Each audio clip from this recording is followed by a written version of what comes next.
Good morning, Gareth. Good morning. Just to set a little bit of context about the importance of storytelling and how it impacts how you recruit staff, how you win clients, how you retain clients. That's the importance of it to your business, but also how it feeds other areas of your marketing. So we're going to talk about how the last 12 months has impacted storytelling for your business. We're going to talk about how it feeds the different areas of your business, including your networking and how you're telling your story when you're networking, how it applies to employees and not just business owners, so that it will be applicable to everyone in on this meetup, and then some questions that you can ask yourself when it comes to telling your story. So, Gareth, we'll get straight into it, Chef. Yeah, and talk about the last 12 months. Really, how has that impacted the way that a company tells their story, how people are sharing their story? How's it really impacted that over the last 12 months?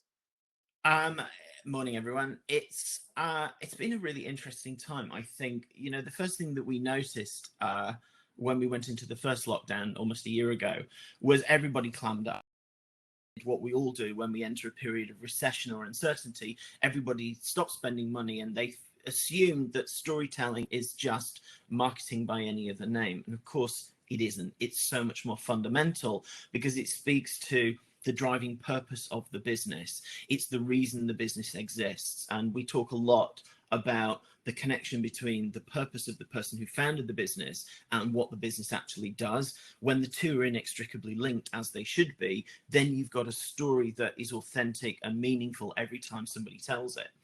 But what was really interesting, I read a blog by Dave Trott about 2 months ago. And if anyone doesn't know him, Dave Trott is a marketing and brand specialist who writes a really fascinating blog. He's got a great Twitter account. But he was talking specifically about gym brands. And he made this great point where he said there are two types of gym brands at the moment: those who are flourishing during lockdown and those who are going under. And he said the difference between the two is that the gyms who think that their business is a space where people come and exercise are the ones who are struggling. The businesses that understand that their product is actually motivation, incentives, support, encouragement, nurturing, guidance, that's their product. They're the ones who are flourishing because they're the ones who've been able to go, actually, our purpose is not the thing that we sell by the monthly subscription rate. It's something more fundamental. It's something more emotionally grounded. And that means it's easier for them to shift by a few degrees and have a slightly different offering while their physical premises are closed. And to me, that was about the best analogy I've seen for talking about the power of story, and more importantly, the power of understanding your purpose as a business beyond what it is that you sell to people. So I think that there are all sorts of businesses, catering businesses who've pivoted to at-home deliveries, or the restaurants that now offer cook-it-at-home kits. They're still offering the same fundamental premise and the same brand promise. They're just delivering it differently because our circumstances have changed. Yeah, you mentioned purpose there. And I think the last 12 months has definitely been a time where people have reflected on why they're doing what they're doing. And everyone's seen the Simon Sinek talk and the Start With Why movement. And if you haven't, you've probably been living under a rock for the last year, but it's a short video on YouTube. But with so much shifting and the buzzwords of 2020 and 2021, pivoting and adapting, does that mean that people can change their story? Because there's a lot of established businesses that are changing. They may have reviewed what their purpose is. So when it comes to changing a story, is that something that you're seeing a lot at the moment? And how would people go about doing that? I think there's a couple of points here. The first one is, well, actually 3 points. We've all been living under a rock for a year, so I think we can give ourselves a little bit of leeway on that. I think secondly, Sinek's talk was 10 years ago. So we've had a decade to embrace this why, this purpose-driven narrative thing. And I'm still, do it after this session, Google Golden Circle, see how many experts there are out there in the world who are basically just repurposing what Sinek said and adding no extra flavor or insight or value. They're just going, you need a purpose statement. Why? And the problem is there's no one out there who's helping people articulate that, because there's something fundamental to the person at the heart of the business. And if they're not used to articulating in that slightly esoteric, slightly abstract way, it's really saying you need a purpose statement is fine. How you come up with it is a whole nother challenge. But then the second point I wanted to address there was the idea of the story changing. The fact is, all of our stories change all the time. Every time we get the opportunity to tell a story, it should be different. Because if it's not a story, it's a script. The great thing about telling stories, the reason I love any opportunity to talk about what we do, is because it's always slightly different. Sure, I'll be following the same basic tenets of what we believe and what we talk to our clients about, but every time I say it, there's something different. There's something fresh. There's a new thought. There's a new idea. There's a new point of view that comes into it, because a story is not carved on a piece of stone. It's not the 10 Commandments. It's guiding principles that we get to interpret every time we tell them. So absolutely, stories change. You know, your story will change by virtue of what you've experienced or learned about yourself in the last 12 months. And the great storytellers will find ways of seamlessly weaving those experiences, those learnings and insights into the way they talk about their business now. And that psychologically, that generates that empathy and that understanding and that relatability when it comes to either working with someone or recruiting someone. One of my colleagues, Sam, just before we came into this meeting, we were talking about the idea of storytelling, and had a great phrase that stuck with him where he says, "Facts tell, stories sell." And that's where, moving into how you can use telling your story in networking. We spoke yesterday, Gareth, and you said the amount of times that you meet someone, you mentioned the professional services where someone may say, "Oh, I'm just another accountant. I won't bore you with that," or "I'm just another solicitor. I won't bore you with that." Well, that's, you're already telling your story there. So when it comes to networking and how it impacts your networking, what would you suggest people? How do you suggest people approach the idea of storytelling? And I'm sure this starts at the outset of having your story, but when it comes to networking, how do you tell your story? It's funny because, having said that yesterday in our conversation, it was really interesting. I met someone in one of the networking sessions just a few minutes ago called Norma, who was talking about her expertise in tax and finance. And she brought so much enthusiasm and so much positivity to what she was saying about her role. There was no apology. There was no, "I'm going to bore you." And it was so fantastic to hear. So I know it's possible. But I think the interesting thing in all of that is, you know, it's great if you're an entrepreneur and you connect your personal story to the business that you're building in your own image, and that's all very good. But I think there are lots of people out there who are employees of businesses who are coming to networking events. And the challenge for them is to not only talk about the business and its purpose, but to find how their own personal motivations, their own personal ambitions and aspirations connect to that thing that the business does.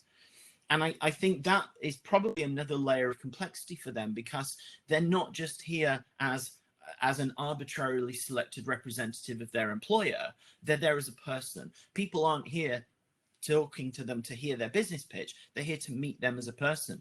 So they've got an opportunity to think, how does my personal purpose, the drivers that I have as a human being, connect to the thing I've chosen to build my career in? I know when I left big agency life 5-6 years ago, and I was telling someone this morning, I made 2 lists. I made a list of stuff that I was good at, and I made a list of things that I enjoyed.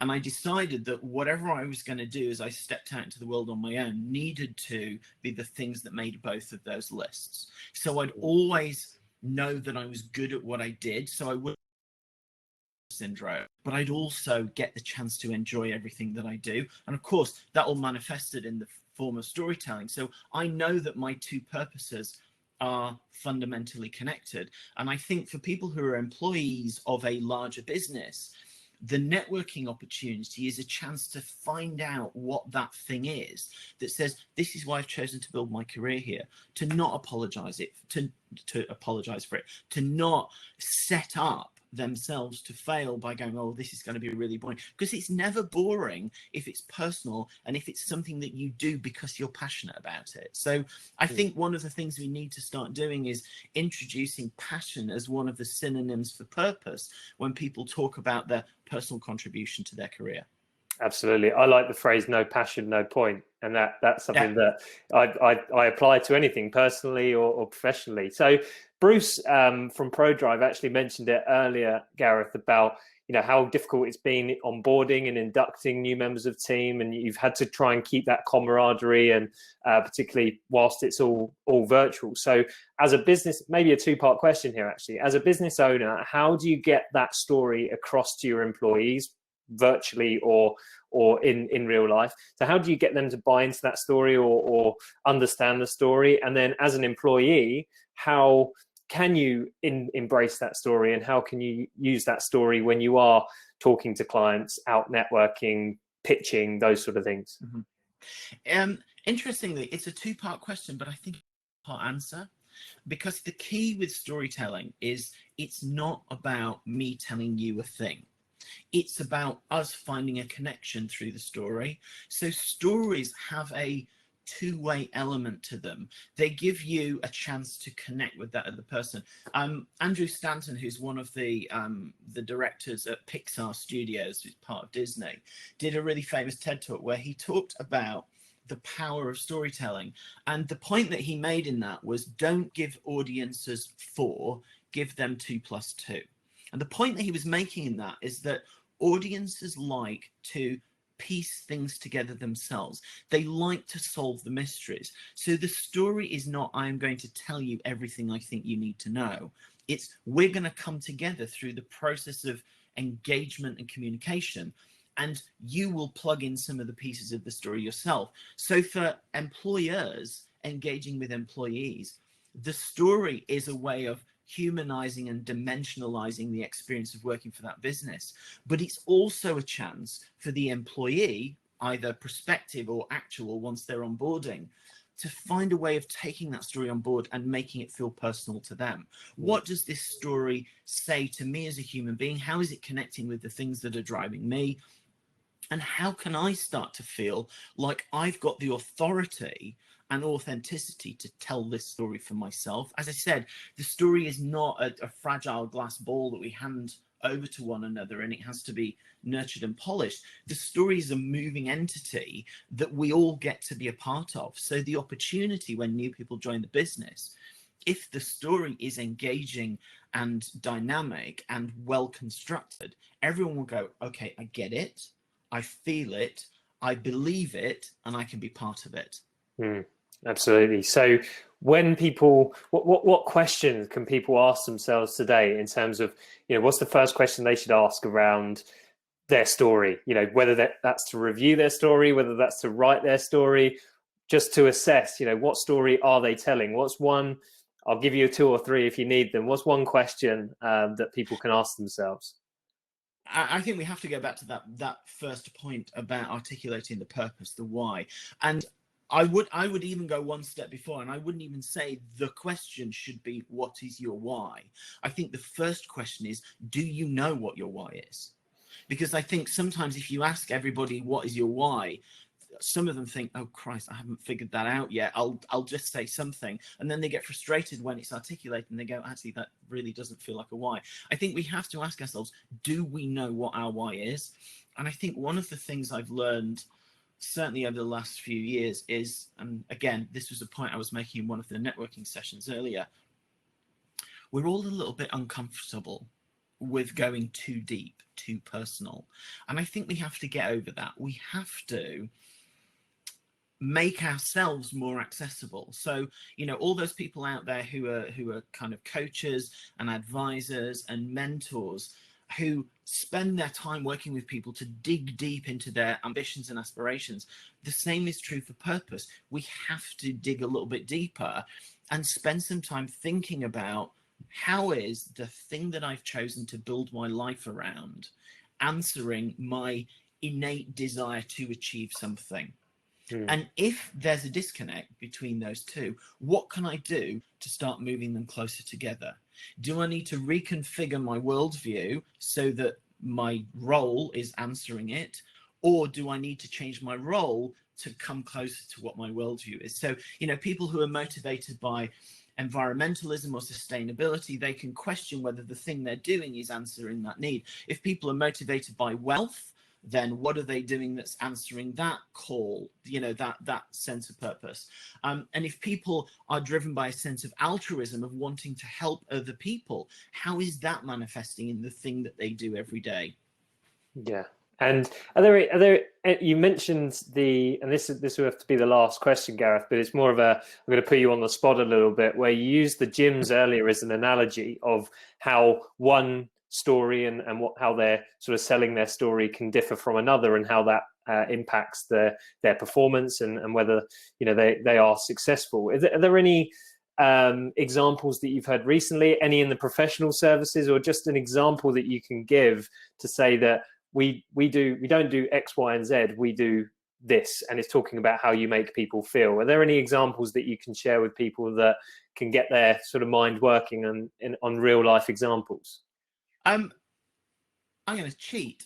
That was putting me on the spot, but I'm going to cheat and actually say your organization, Network My Club, is a perfect example of businesses that reevaluate the situation. They think about what their core purpose is, and they simply restructure their offering in order to continue to meet the needs of their customer base. So, you know, the whole principle of networking, if you'd asked people 2 years ago what networking was, they'd say it's, you know, getting a chance to press flesh, you know, come together over something to eat, something to drink, see people face to face, all that engagement, because too much of our lives are lived virtually. Well, I'm sorry, the last 12 months have rewritten all of those rules.